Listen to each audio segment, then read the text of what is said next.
The wind whispered through the ancient oaks as the Henderson family stood before their new home, a sprawling Victorian manor that seemed frozen in time. Towers pierced the sky, and ornate gables cast jagged shadows in the fading light. Michael gazed up at the intricate woodwork with a sense of triumph. As a history professor with a passion for the forgotten, acquiring this house was a dream fulfilled. His dark eyes glimmered behind wire-rimmed glasses, thoughts already racing with possibilities of untapped secrets within its walls. Beside him, Sarah clutched a worn notebook against her chest. Her auburn hair danced in the breeze as she imagined the stories she could weave from this setting, her writer's soul stirred by the melancholic beauty before them.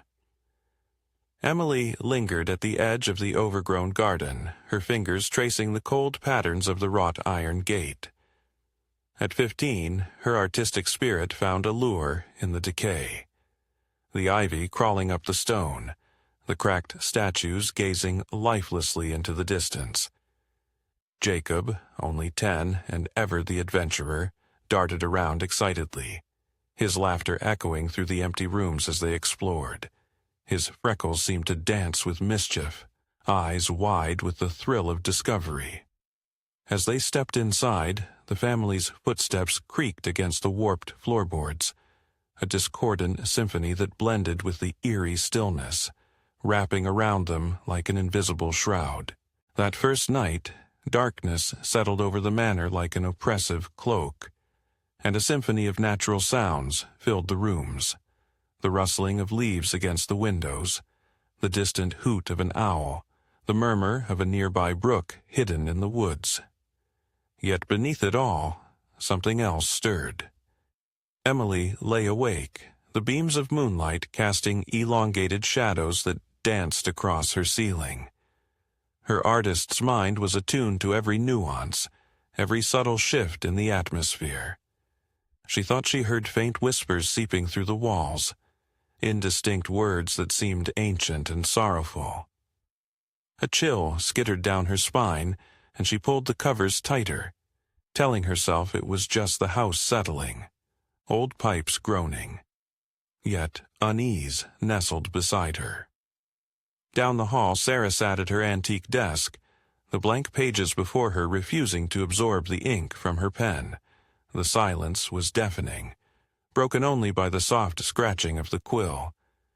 But even she couldn't shake the feeling that they were not alone. She glanced over her shoulder more than once, her heartbeat quickening without reason. As days turned into weeks, the whispers became a nightly occurrence, growing bolder with each passing night. Michael immersed himself in his research, peeling back layers of the manor's history. He discovered that the house had once belonged to a reclusive family, the Ravenswoods, who vanished mysteriously a century ago. He spent hours in the dusty attic, sifting through yellowed letters and faded portraits.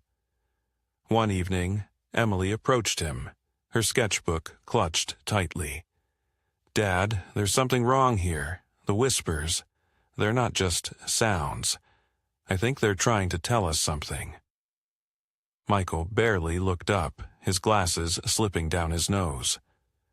"Old houses have their quirks, Em.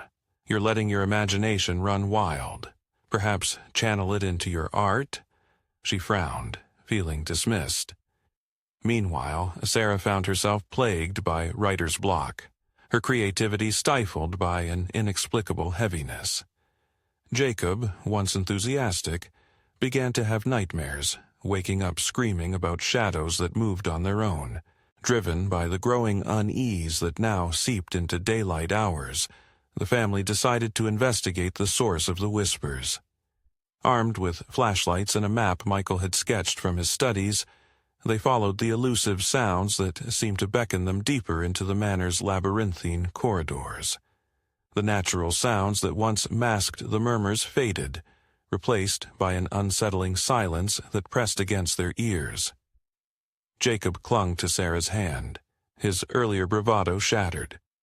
"Mom, I don't like this place," he whispered, his voice trembling. "Neither do I," Sarah admitted, squeezing his hand. They descended a narrow, spiraling staircase they hadn't noticed before, hidden behind a tapestry depicting a grim hunting scene. The air grew colder with each step, a dampness clinging to their skin. The whispers intensified, swirling around them like a chorus of lost souls yearning to be heard. At the bottom, they discovered a vast chamber lined with mirrors of all shapes and sizes, their surfaces tarnished and frames ornately carved with unsettling imagery. Twisted vines, wailing faces, and eyes that seemed to watch them. Visions began to flood their minds, each drawn into a mirror that reflected not their physical forms but their deepest fears.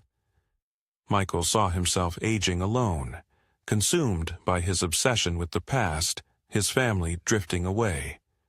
Sarah witnessed her words turning to gibberish, her stories unread and forgotten, her voice silenced. Emily watched as her artwork morphed into grotesque parodies, her talent twisted into something dark and unrecognizable. Jacob saw shadows closing in, darkness swallowing the light until there was nothing left. Panic surged as the whispers crescendoed into tormented wails, the voices overlapping in a maddening cacophony. They realized with dawning horror that the house was alive, feeding off their fears, imprisoning them within their own nightmares. Desperate to escape, they tore themselves away from the mirrors, the cold grip of terror propelling them back up the stairs.